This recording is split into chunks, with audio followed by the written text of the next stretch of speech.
ప్రేమగల తండ్రి, కృపగల దేవ, జీవము గల నాయన, పరిశుద్ధుడైన మహా గొప్ప దేవ, జగత్తు పునాది వేయబడక మునిపే మీ ఏర్పాట్లు ఉంచుకొని మీ చిత్త ప్రకారముగా ఈ లోకంలో ఈ జన్మను అనుగ్రహించి ఈ తరములో మీ గురించి తెలుసుకునేటువంటి ధన్యతను, భాగ్యమును మా అందరికి అనుగ్రహించినందుకు మేము స్తుతిస్తున్నాము నాయన.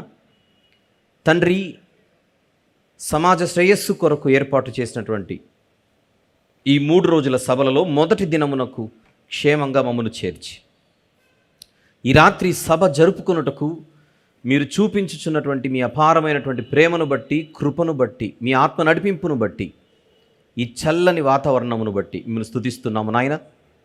ఈ 2వ వర్తమానంలో మేమందరము తప్పక ఆలోచించవలసిన సంగతులు మా అందరి వినికిడిలోనికి తీసుకుని రమ్మని ప్రార్థిస్తూ, వినివారు మాత్రముగా ఎవరు ఉండకుండా వాక్యంపై మక్కువ ఎక్కువ పెంచుకొని నాయన, వాక్య తృష్ణతో ఈ మాటలు విని మా హృదయం అనే పలకపై ముద్రించుకొని సత్యమందు మరింత గొప్పగా ప్రతిష్ఠితులవుటకు సహాయము చేయమని మీ పాదములు పట్టుకుని వేడుకొనుచు, మీ ప్రియ కుమారుడు, మా ప్రభు, ప్రియ రక్షకుడు, నజరేయుడైన యేసుక్రీస్తు ప్రభు వారి పరిశుద్ధ నామములో మిక్కిలి వినయముతో ప్రార్థనా విన్నపములు మీకే సమర్పిస్తూ ఉన్నాము తండ్రి.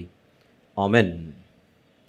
ప్రభునందు ప్రియులారా, 3 రోజుల పాటు నారాయణగూడ YMCA క్యాంపస్ హైదరాబాద్ ఈ ప్రాంతంలో ఈ సభలు ఈ డిసెంబర్ మాసంలో మనం ఏర్పాటు చేసాం. డిసెంబర్ మాసం గురించి నేను ప్రత్యేకంగా ఎవరికి గుర్తు చేయవలసిన అవసరం లేదు. ఒక పండుగ వాతావరణంలో ప్రపంచ క్రైస్తవ్యం అంతా ఉన్నది, ఉంటుంది అన్న సంగతి మనందరికీ బాగా విదితమే. ఈ పండుగ వాతావరణంలో దేవుని సన్నిధిలో గడపడానికి సహజంగానే ప్రజలు ఆసక్తి చూపుతారు. ఆ ఆసక్తి అనేది ఎప్పుడు కూడా మంచిదే, కానీ ఆ ఆసక్తి అన్నది జ్ఞానానుసారంగా ఉంటే బాగుంటుంది అన్నది ఒక చిన్న సేవకుడిగా నా అభిప్రాయం. అందుచేత కొన్ని తప్పకుండా మనందరము దేవుని పిల్లలుగా, బైబిల్ కలిగిన వారముగా, క్రైస్తవులుగా ఖచ్చితంగా ఆలోచించవలసినటువంటి కొన్ని వాస్తవాలను, అవి కేవలం వాస్తవాలు మాత్రమే కాదు, ప్రాథమికమైనటువంటి విషయాలు, వాటిని గురించి ఈ రాత్రి పరిచయంగా కొన్ని మాటలు ఉన్న సమయంలో మనం ఆలోచిద్దాం రండి అని సభాముఖంగా అందరినీ ఆహ్వానిస్తూ, ప్రతి ఒక్కరూ కూడా మీ మొబైల్కి పని చెప్పకుండా బైబిల్కి పని చెప్పగలిగితే, ఇంత కష్టపడి ఇక్కడికి వచ్చినందుకు ఈ ప్రయాసకు, ఈ సమయానికి ఒక అర్థం ఉంటుంది. నేను చూపించబోయే ప్రతి మాటను మీరు బైబిల్ తెరచి చూడవలసిందిగా మరొక్కసారి సవినీయంగా మనవి చేస్తూ నేను ముందుకెళ్తున్నాను. ముందుగా కొన్ని విషయాలు మనము విందాం.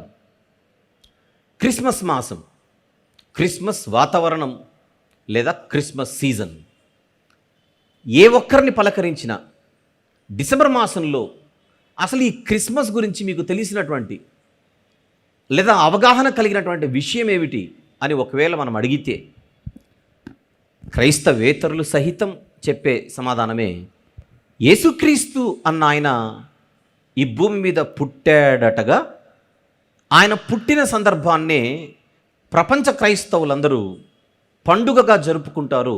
ఆయన బర్త్డే సెలబ్రేషన్స్ అని వారికి తెలిసినటువంటి జ్ఞానం మేరకు వారి సమాధానం ఇవ్వడం మనము బాగా ఎరిగిన సంగతి. అయితే క్రైస్తవేతరుల గురించి మాట్లాడవలసిన పని నాకు లేదు, కానీ అవసరము నాకు లేదు. కానీ ఈ రాత్రి ముందుగా క్రైస్తవ ప్రపంచం, క్రైస్తవ సమాజం ఆయన జన్మకు సంబంధించినటువంటి ఆలోచనలు ఎలా కలిగి ఉన్నది అని ఒక్కసారి, ఒకే విశ్వాసము కలిగినటువంటి మనందరం, ఒకే విశ్వాసము అనగా బైబిల్ని నమ్ముతున్నటువంటి మనందరం, అది నా ఉద్దేశం. బైబిల్ని గౌరవిస్తున్నటువంటి మనందరం, అది నా ఉద్దేశం. బైబిల్ని గౌరవించే మనందరము కూడా ఖచ్చితంగా మన విశ్వాసాన్ని మనము పరిశీలించుకోవలసిన అవసరం ఉంది అని ఇక్కడ ప్రస్తావిస్తున్నాను. ఎందుకనగా క్రిస్మస్ అంటే ఒక పండుగేనా?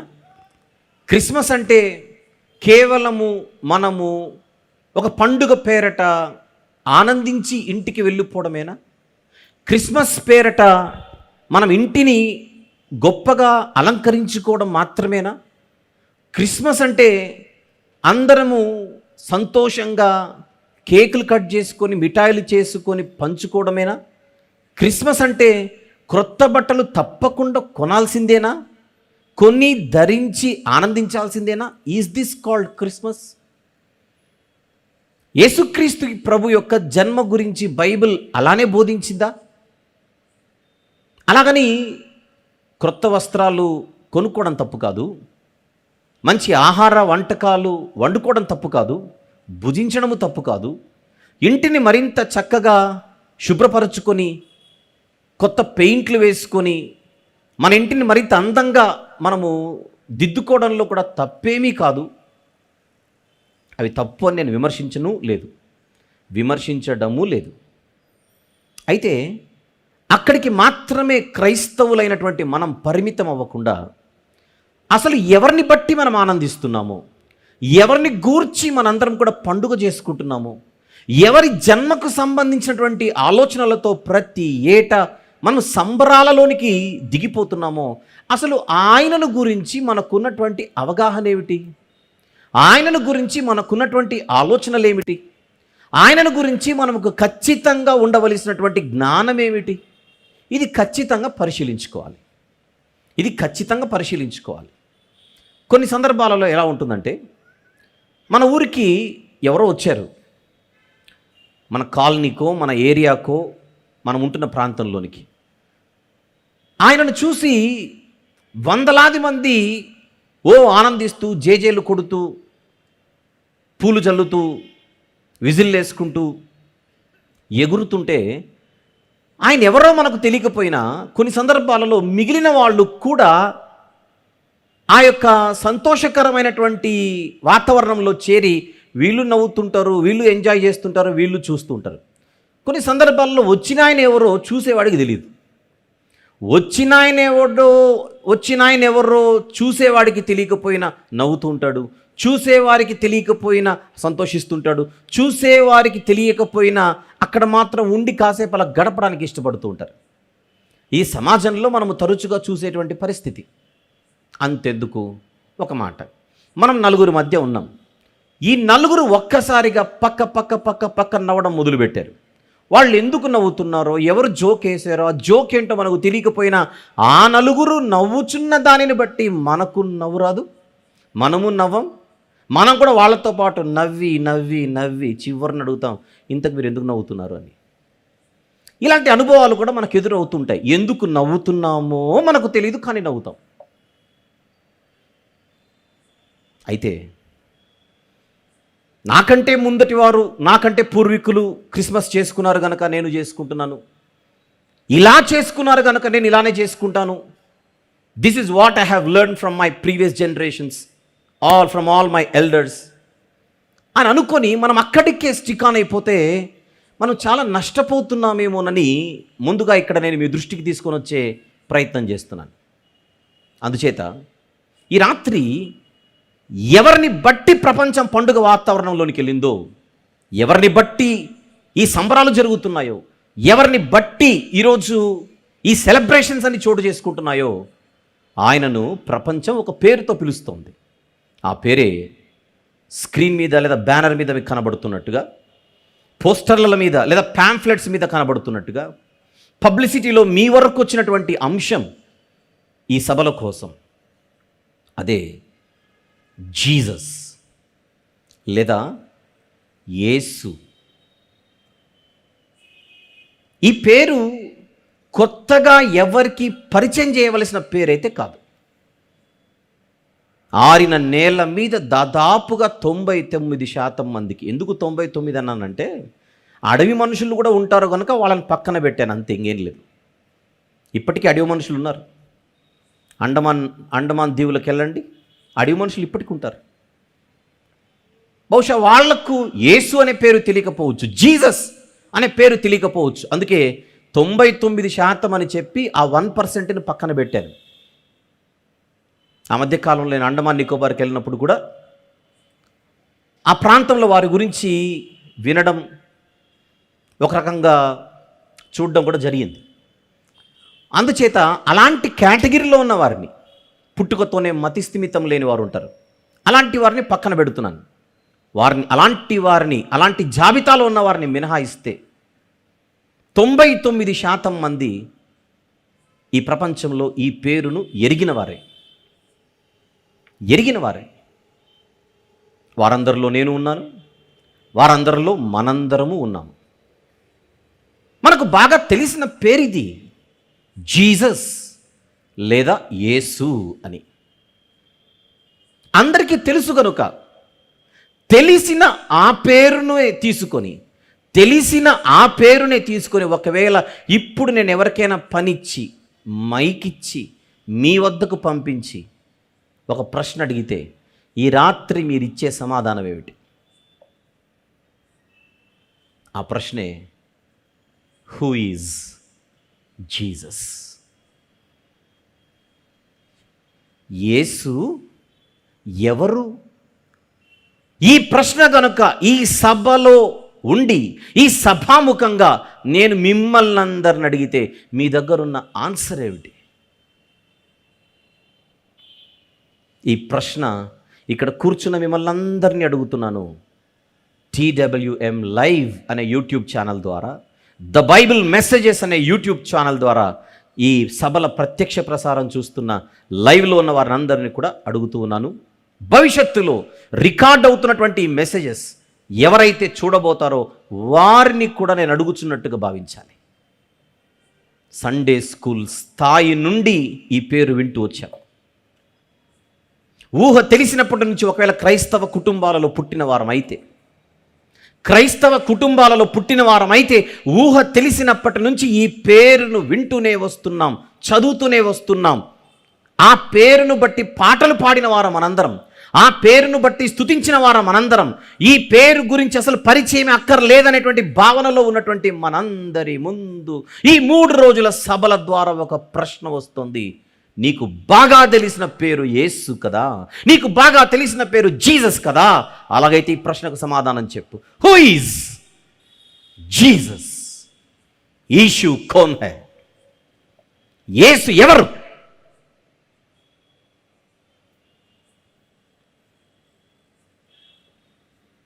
పది సెకండ్లు టైం ఇస్తాను, నేనేం మాట్లాడాను. 10 సెకండ్లు టైం ఇస్తాను. ఎవరికి వారు ఈ ప్రశ్నకు మీ అందరి మనసుల్లో సమాధానం చెప్పుకొని అలా పక్కన పెట్టుకోండి. ఈ ప్రశ్న మీ ముందుకు వస్తుంది. ఇప్పుడు పక్కన ఎవరికి చెప్పకండి.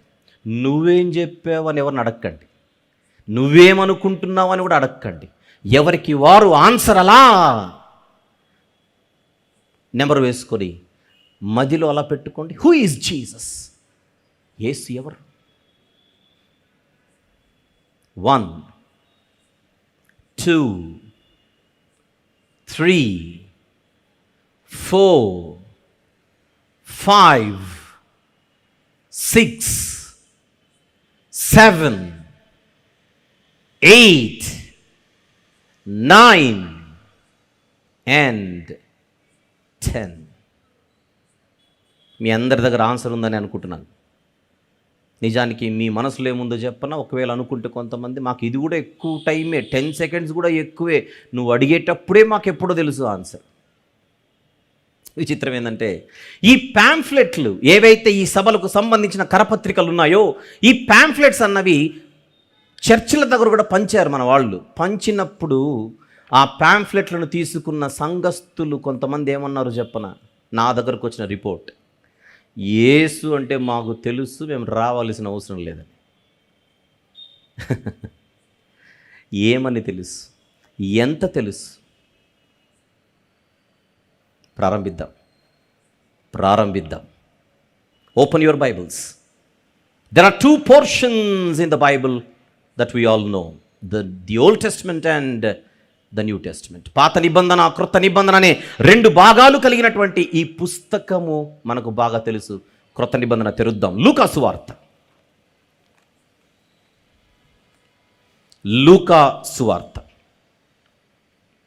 2వ అధ్యాయము. లూకా సువార్త 2వ అధ్యాయం. అందరూ కలిసి 21వ వచనము జాగ్రత్తగా చూద్దాం. లూకా సువార్త 2వ అధ్యాయము 21వ వచనం. ఆ శిశువునకు సున్నతి చేయవలసిన 8వ దినము వచ్చినప్పుడు. ఎవరి శిశువు? ఈ వచనంలో కనబడుతున్న శిశువు ఎవరు? ప్రభు అయిన యేసుక్రీస్తు వారు. రైట్. ఆ శిశువునకు సున్నతి చేయవలసిన 8వ దినము వచ్చినప్పుడు, నెక్స్ట్ మాట, గర్భమందాయన పడక మునుపు దేవదూత చేత పెట్టబడిన యేసు అను పేరు వారు ఆయనకు పెట్టిరి. మళ్ళీ చదువుతున్నాను. మళ్ళీ ఆ శిశువునకు సున్నతి చేయవలసిన 8వ దినము వచ్చినప్పుడు గర్భమందాయన పడక మునుపు దేవదూత చేత పెట్టబడిన యేసు అను పేరు వారు ఆయనకు పెట్టిరి. 2 సార్లు చదివాను గనుక ఇప్పుడు కొన్ని ప్రశ్నలు వేస్తున్నాను. ఎవరికి పేరు పెట్టిరి? ఎవరికి పేరు పెట్టిరి? ఆన్సర్. ఎవరికి పేరు పెట్టిరి? యేసుకు అని లేదు అక్కడ, శిశువుకు. శిశువుకు యేసు అని పేరు పెట్టారు. రెండో ప్రశ్న, ఏ దినాన పెట్టారు? ఏ రోజున పెట్టారు? ఎన్నవ రోజున పెట్టారు? ఆయన పుట్టిన 8వ రోజున ఆయనకు ఈ పేరు పెట్టారు. ఏం పేరు? యేసు లేదా జీసస్. తెలుగులో యేసు, ఇంగ్లీష్లో జీసస్. రైట్. ఎవరినైనా ఒక పేరుతో పిలవాలంటే పెట్టిన తర్వాతనే కదా పిలిచేది, అవునా? మనందరికీ నామకరణం జరిగింది చిన్నప్పుడు. పెట్టిన తర్వాత ఆ పేరుతో పిలిచారా? పెట్టక ముందు నుంచి కూడా అదే పేరుతో పిలిచారా? పెట్టిన తర్వాతనే పిలుస్తారు.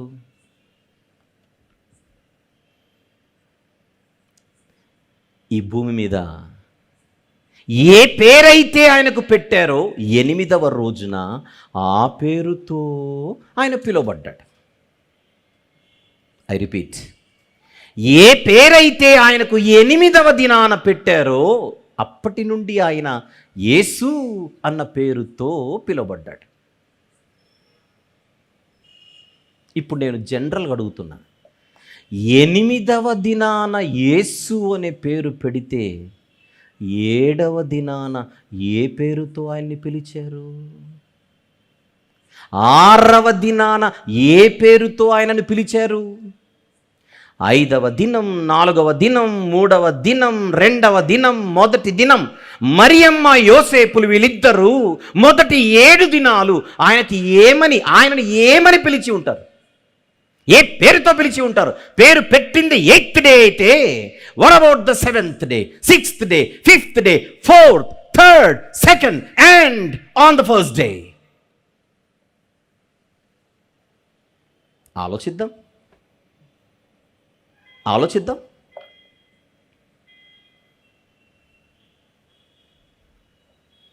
పశువుల పాకలో, పశువుల తొట్టిలో పరుండబెట్టబడినటువంటి ఆ శిశువును గొర్రెల కాపరులు వచ్చి చూసి వెళ్ళిపోయారు.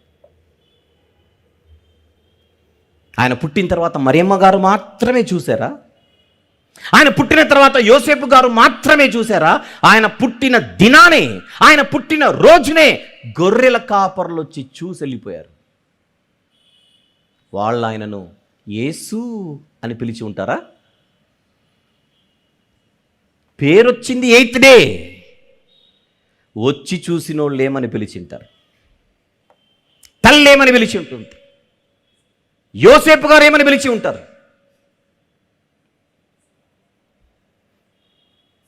మొదటి రోజు ఎవరు చూశారో మనం బైబిల్లో చూస్తున్నాం. 2వ రోజు ఎవరూ చూసి ఉండరా? 3వ రోజు ఆ శిశువుని ఎవరు చూసి ఉండరా? 4వ దినం, 5వ దినం, 6వ దినం, 7వ దినం, మొదటి 7 దినాలు ఆ చిన్న శిశువును వచ్చి చూసిన వాళ్ళు ఏమని పిలిచి ఉంటారో మనము చెప్పలేకపోయినా యేసు అనైతే పిలిచి ఉండరు. క్యూ? ఎందుకు? ఆయనకు నామకరణం జరిగింది 8th డే కదా. 8th day. మగబిడ్డకు ఇశ్రాయేలీల ఆచారం ప్రకారంగా, యూదుల ఆచారం ప్రకారంగా మగబిడ్డకు 8వ దినాన సున్నతి చేసి పేరు పెడతారు. సున్నతి చేసి పేరు పెడతారు. అప్పటి నుండి ఆయన ఆ పేరుతో పిలువబడ్డాడు. ఆ పేరు పెట్టబడక మునుపు పేరైతే ఫిక్స్ అయింది, పైనే పేరైతే ఫిక్స్ అయింది, పెట్టింది 8th డే. ఎందుకు? అక్కడ కనపడుతోంది, గర్భమందాయన పడక మునుపు దేవదూత చేత పెట్టబడిన యేసు అను పేరు వారు ఆయనకు పెట్టిరి. గర్భమందాయన పడక మునుపు దేవదూత చేత పెట్టబడిన పేరు. చూద్దాం. 1వ అధ్యాయం, అదే లూకా సువార్త 1వ అధ్యాయం 31వ వచనము చూద్దాం. 31, లూకా సువార్త 1వ అధ్యాయము 31వ వచనం. ఇదిగో నీవు గర్భము ధరించి కుమారుని కని ఆయనకు యేసు అను పేరు పెట్టుదువు. ఇది గర్భమందాయన పడక మునుపు దేవదూత గారు మరియమ్మ గారికి చెప్పిన పేరు. పెట్టక మునుపే ఒకవేళ వీళ్ళు మొదటి దిన మరియమ్మ యోసేపులు ఒకవేళ ఆల్రెడీ వాళ్ళకు పేరు తెలుసు గనుక పిలిచిండొచ్చేమో, యేసు యేసు యేసు యేసు అని పిలిచిండొచ్చేమో. కానీ సమాజానికి అఫీషియల్గా ఆ పేరు అనౌన్స్ చేయబడలేదు, డిక్లేర్ చేయబడలేదు.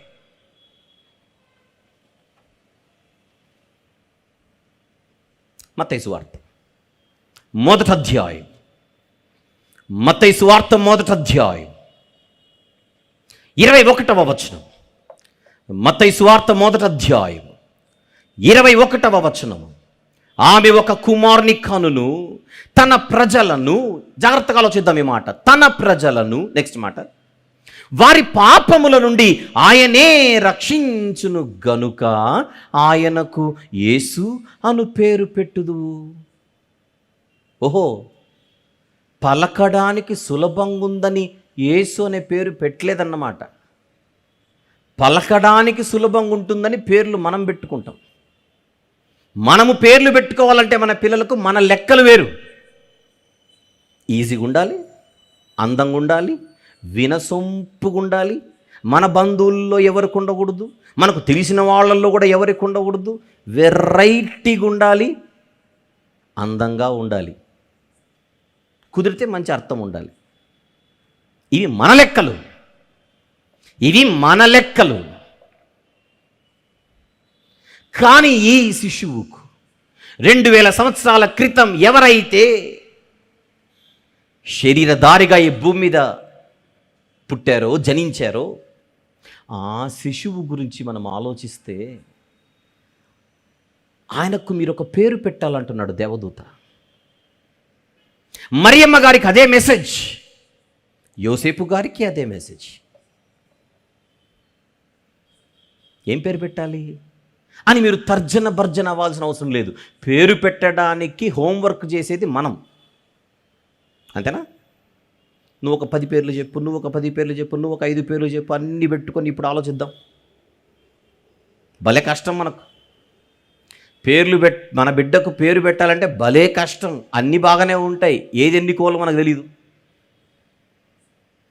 మరియమ్మ యోసేపులకు ఆ ప్రాబ్లమే లేదు. కారణం పేరు ఆల్రెడీ ఫిక్స్ అయిపోయింది. అదే పేరే పెట్టాలి. ఆ పేరే ఎందుకు పెట్టాలని వారు అడగకుండా రీజన్ కూడా దూతగారు చెబుతున్నారు. రీజన్ కూడా, కారణం ఎందుకు? తన ప్రజలను వారి పాపముల నుండి ఆయనే రక్షించును గనుక ఈ పేరు పెట్టాలి. రక్షించును గనుక ఈ పేరు పెట్టాలి. అందుకే యేసు అన్నదానికి క్రింద ఫుట్ నోట్లో ఏముంది? యేసు అను శబ్దమునకు రక్షకుడు అని అర్థం. ఒకవేళ యోసేపు గారి దగ్గరికి వెళ్ళి మనమే. ఏం సార్ శిశువుకి మీరు ఆ పేరు పెట్టారు అని అడిగితే ఆయన ఇచ్చే ఆన్సర్ ఏంటి? మేము ఎక్కడ పెట్టాము, అక్కడ ఫిక్స్ అయింది, మా దగ్గరకు వచ్చింది, అదే పెట్టాం అనే చెప్తారు ఆయన. మరియమ్మ గారిని అడిగినా అదే చెబుతుంది ఆవిడ. ఆ పేరే ఎందుకు పెట్టారు, ఆ పేరు వెనకలున్న అర్థం ఏమిటి, ఆ పేరు వెనకలున్న కారణం ఏమిటి అని అడిగితే ఆ పేరు వెనుక ఒక కార్యము కనబడుతోంది. ఏమిటా కార్యం? రక్షించే కార్యం. ఊరికే పెట్టండి అనలేదు. ఆయన ప్రజలను వారి పాపముల నుండి రక్షించును గనుక యేసు అనే పేరు. అందరూ చెప్దాం, ఎందుకు యేసు అనే పేరు పెట్టారు ఆయనకి? రీజన్ చెప్పండి అందరూ ప్లీజ్. రక్షించును గనుక, పాపముల నుండి ఆయన ప్రజలను కమాన్ రక్షించును గనుక యేసు అనే పేరు పెట్టారు. రక్షించడం అనేది పనా? నేను మిమ్మల్ని అడుగుతున్నా, రక్షించడం అనేది వర్కేనా? రక్షించడం అనేది క్రియనేనా? పనా క్రియనా అని అడుగుతున్నాను సభను. రక్షించడం అనేది వర్బేనా? రక్షించడం అనేది యాక్షనేనా? రక్షించడం అనేది కార్యమేనా? ఎస్. ఇంగ్లీష్లో పనిని ఫంక్షన్ అని అంటారు. చెప్పండి, ఏమంటారు? ఫంక్షన్. ఈ భూమి మీదకి వచ్చిన ఆయనకు ఒక ఫంక్షన్ ఉంది. ఫంక్షన్ అంటే పార్టీ ఉంటుంది అనుకోకుండా, ఆ ఫంక్షన్ కాదు. బర్త్డే ఫంక్షన్, మ్యారేజ్ ఫంక్షన్, ఓ ఫంక్షన్ అయ్యే. కామ్, పని, బాధ్యత. ఆయన ఈ లోకానికి వచ్చింది లేదా పుట్టింది ఒక బాధ్యతతో వచ్చాడా అని మనం బైబిల్ చదివితే క్రొత్త నిబంధనలోని మొదటి పేజీ చెబుతోంది. ఆయన ఇంకా శరీరధారిగా పుట్టక మునుపే ఒక దూత యోసేపు గారి దగ్గరకు వచ్చి చెబుతున్న సమాధానం, ఆయన పుట్టిన తర్వాత ఒక పనిలోనికి వెళతాడు, ఒక ఫంక్షన్లోనికి వెళతాడు, ఒక పనిలోనికి వెళతాడు, ఒక బాధ్యతలోనికి వెళతాడు. నశించిన దానిని వెదికి రక్షించుటకే, నశించిన దానిని వెదికి రక్షించుటకే ఈ లోకానికి వచ్చాడు ఆయన. అందుకు ఆయనకు ఏం పేరు పెట్టారు? యేసు. ఇలా ఆలోచిస్తే యేసు అంటే పేరు మాత్రమే కాదు, దాని వెనకల ఒక అర్థం ఉంది. ఆ అర్థములో ఒక బాధ్యత ఉంది, ఆ బాధ్యతలో ఒక పని ఉంది.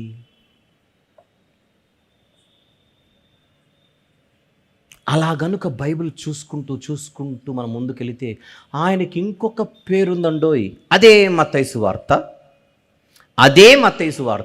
అదే మొదటి అధ్యాయము. అలా కిందికి వద్దాం ఒకసారి, అలా కిందికి వద్దాం. 21 చదువుకున్నాం, 22 కూడా వద్దాం. ఒకసారి 21 చదువుకొని కిందికి వద్దాం. ఆమె ఒక కుమారుని కనును, తన ప్రజలను వారి పాపముల నుండి ఆయనే రక్షించును గనుక. చూస్తున్నారా? ఆ గనుక అనే పదాన్ని నొక్కగలిగితే మనకు చాలా విషయాలు అర్థమవుతాయి. That is the reason he was named Jesus, not without any reason. ఈ పేరు వెనకల ఒక రీజన్ ఉంది. సీజన్లో ఉండడమే కాదు, రీజన్ కూడా తెలియాలి మనకు. దిస్ ఈజ్ క్రిస్మస్ సీజన్ అని మీరంటే, do you know the reason అని నేను అడగాల్సి వస్తుంది. Without knowing the reason, are we stepping into this season? This is my question from these days. Do you have any answer for this?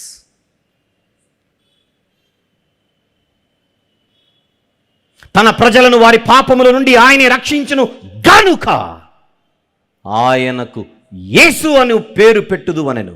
అయిపోలేదు, కిందికి వద్దాం. 22వ వచనం, ఇదిగో కన్యక గర్భవతి అయి కుమారుని కనును. నెక్స్ట్ మాట, ఆయనకు ఇమ్మానుయేలను పేరు పెట్టుదురు అని ప్రభువు తన ప్రవక్త ద్వారా పలికిన మాట నెరవేరునట్లు ఇదంతయు జరిగెను. నెక్స్ట్ మాట ఏముంది?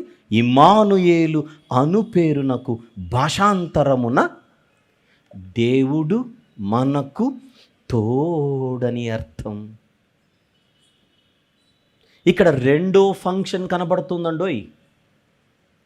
ఒకటి పైన 21వ వచనంలో రక్షించడం అనే పని, 23వ వచనములో తోడుగా ఉండడం అనే పని. చెప్పండి, తోడుగా ఉండడం పని కాదు? పనా కాదా అని అడుగుతున్నాను. పనేగా. ఇప్పుడు యేసు ప్రభుకు 2 పేర్లు ఉన్నాయి. మరి ఒకటి యేసు, 2 ఇమ్మానుయేలు. ఎందుకు యేసు, ఎందుకు ఇమ్మానుయేలు? అక్కడే ఉంది రీజన్. రక్షించే పనిలో ఉన్నాడు గనుక ఆయన యేసు, తోడుగా ఉండే పనిలో కూడా ఉన్నాడు గనుక ఆయన ఇమ్మానుయేలు. ఈ విషయం ఏంటంటే, ఈ 2 పనులే కాదు ఆయనకున్నది, పరిపాలించే బాధ్యతలో కూడా ఉన్నాడు. ఉన్నాడా లేదా? ఆయన పరిపాలిస్తున్నాడా? ఆయన పరిపాలకుడేనా?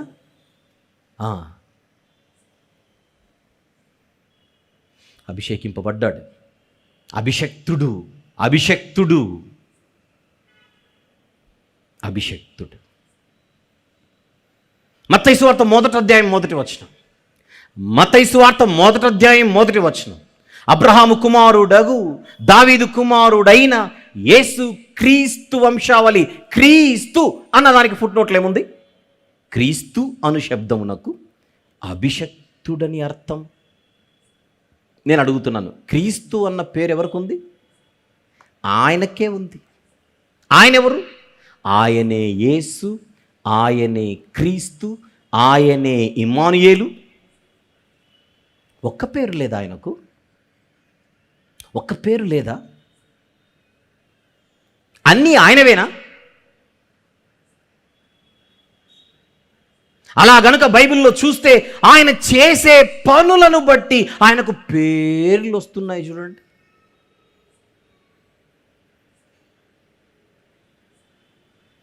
ఆయన బాధ్యతలే ఆయనకు పేర్లుగా, ఆయన ఫంక్షన్సే ఆయన పేర్లుగా. అసలు ఆయనకున్న పేర్లు ఆయన ఫంక్షన్స్ను తెలియజేస్తున్నట్టుగా అనిపించట్లేదు ఈ మొదటి దినాన. అందుకే యేసు అన్నదైనా, ఇమ్మానుయేలు అన్నదైనా, క్రీస్తు అన్నదైనా, ఇలాంటి పేర్లు ఏంటో చెప్పనా ఆయనకున్నవి? వీటిని ఫంక్షనల్ నేమ్స్ అని అంటారు. చెప్దాం అందరం. ఆయనకున్న పేర్లలో ఒక కేటగిరీ ఉందండోయ్. ఒక కేటగిరీ కిందికి వచ్చే పేర్లు ఉన్నాయి. అవి ఆయన చేసే క్రియలను బట్టి ఆయనకు పేర్లుగా పెట్టబడ్డాయి. ఈ కేటగిరీలో ఉన్న వాటిని ఏమని పిలవాలి? Functional names. Who is Jesus అన్నది రేపు మాట్లాడతాను. వాట్ ఈజ్ జీసస్ అని అడిగితే మీరేం చెప్పాలి ఇప్పుడు? This is a functional name of someone for whom I have come to these meetings. What is the name Jesus? What is Jesus? Who is Jesus? Let's speak about this tomorrow. But what is Jesus? అర్ధరాత్రి నిద్ర లేపిన మన మందిరాలలో, మన చర్చిలలో, Sunday school పిల్లలకు కూడా నేర్పించాల్సిన విషయం ఇది. జీసస్ అంటే ఏంటి అని మన పిల్లలను అడిగితే నిద్రలో కూడా లేచి చెప్పాలి. This is a functional name of someone whom I love the most.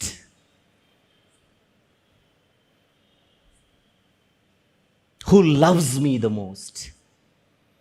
నన్ను ప్రాణాతి ప్రాణంగా ప్రేమించే ఆయనకున్న ఫంక్షనల్ నేమ్స్ని తెలుగులో చెబుతున్నాను, క్రియారూపక నామాలు. మళ్ళీ ఫంక్షనల్ నేమ్స్ని తెలుగులో చెబుతున్నాను, క్రియారూపక నామాలు. ఆయనకెన్నో క్రియారూపక నామాలు ఉన్నాయి.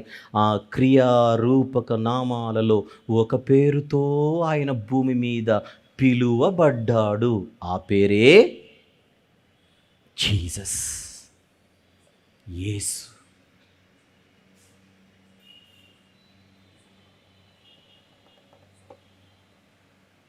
ఓ, అందును బట్టి ఆ పేరు ఆయనకు. Okay, right. అలాగైతే ఆ పేరుతో పిలువబడిన ఆయన ఇంతకు ఒరిజినల్గా ఎవరు? ఇది క్వశ్చన్. భూమి మీదకి వచ్చిన తర్వాత ఆ పేరు పెట్టబడింది. అది కూడా 8వ దినాన పెట్టబడింది. ఆ 8వ దినాన పెట్టబడిన ఆ పేరుతో ఆయన తన జీవితకాలం అంతా భూమి మీద పిలువబడ్డాడు. కానీ ఆ పేరును ఒక్కసారి అలా టచ్ చేసి చూస్తే అదొక ఫంక్షనల్ నేమ్ లాగా కనబడుతోంది. నేమ్ లాగా కనబడడం కాదు, అది ఒక ఫంక్షనల్ నేమ్. ఇమ్మాన్యుయల్, అది కూడా ఒక functional name. Christ, that is also a functional title. Clue ఇచ్చానుగా. ఇక మీదట మీరు బైబిల్ చదివేటప్పుడు ఈ యాంగిల్లో చదివేటప్పుడు ఎన్ని ఫంక్షనల్ నేమ్స్ కనబడతాయో చూడండి. కనబడతాయి. విషయం ఏంటంటే ఆయనకు ఫంక్షనల్ నేమ్సే కాదు, మరొక కేటగిరీలోకి వచ్చే నేమ్స్ కూడా ఉన్నాయి. ఈ సభలలో వాటిని గురించి కూడా మాట్లాడుకుందాం ఉన్న సమయాన్ని బట్టి. ఈ రాత్రి, ఈ మొదటి రోజు ఇక్కడికి రావడం చేత క్రిస్మస్ అంటే కేవలము తినడం, త్రాగడం, ఎగరడం మాత్రమే కాదని, సంబరాలలోనికి వెళ్ళి మాత్రమే తిరిగి ఇంటికి రావడం కాదని, ఒక క్రైస్తవుడిగా, ఒక క్రైస్తవురాలిగా ఖచ్చితంగా నా యేసును గూర్చి నేను అవగాహన కలిగి ఉండాలని, అప్పుడు మాత్రమే నా విశ్వాసము సరైనదిగా ఉండగలదని, ఇదొక గంభీరమైన విషయమని, ఇది నా డ్యూటీ అని, ఇది నా రెస్పాన్సిబిలిటీ అని, తెలుగులో ఇది నా బాధ్యతని, పండుగ మాత్రమే కాదని తెలుసుకొనిన వారమై మనసునందు పెట్టుకొని ఇక్కడి నుంచి వెళ్దాం. నేను వెళ్ళింది ఈరోజు యేసు ఎవరు అన్న అంశాన్ని వినడానికైతే, యేసు ఎవరు అన్నది రేపు చెబుతానని చెప్పాడు. ఈరోజు మాత్రం అసలు యేసు అంటే ఏమిటో చెప్పాడు. అవును, అదొక ఫంక్షనల్ నేమ్ అని ఈరోజు నేను నేర్చుకున్నాను.